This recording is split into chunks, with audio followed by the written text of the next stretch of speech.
Această melodie nu este un pamflet, este purul adevăr și trebuie tratat ca atare. Despre bani ce pleacă neimpozitați din țară, dar ne plângem că nu avem pensii în vară. Împrumutăm de la Uniune cu dobândă, în timp ce banii voștri ies pe bandă rulantă. Ura față de noi, da, e clară și directă, căci ați găsit ceva inovator practicat de doctori.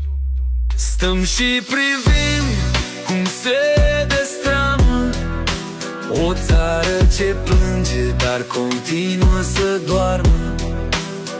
Taximetria e aici, solidă și reală, însă noi privim pasiv cum se distruge o țară.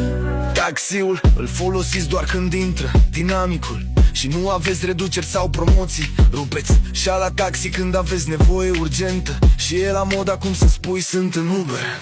Vă plângeți că nu găsiți taxi la colț la oră de vârf, dar culmea, toți suntem la muncă, nu știți unde să căutați, motivând că este greu să vă adaptați. Din magazinul de aplicații era simplu să ne contactați, însă tot de modă veche stați pe telefon. Stăm și privim cum se destramă o țară ce plânge, dar continuă să doarmă.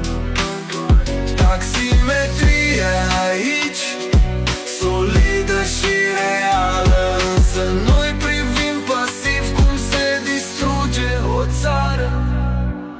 Taximetria va dăinui în continuare, căci oamenii dedicați sunt încă la locul de onoare. Dar voi captivi în falsitatea unei aplicații, nu vedeți cum vă fură, cum se scriu alte generații. Șoferi nepregătiți, veniți mulți de la țară, dacă pică internetul nu mai ajung la destinație. Vă treziți blocați și întârziați la servicii, în timp ce taximetriștii știu drumuri fără indicii.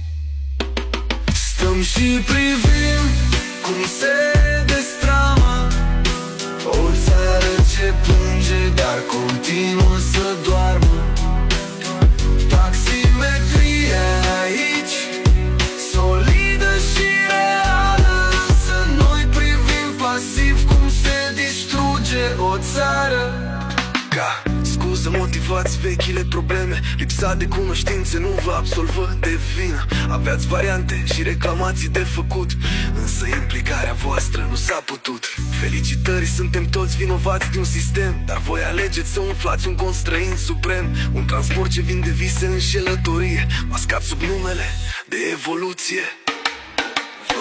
Stăm și privim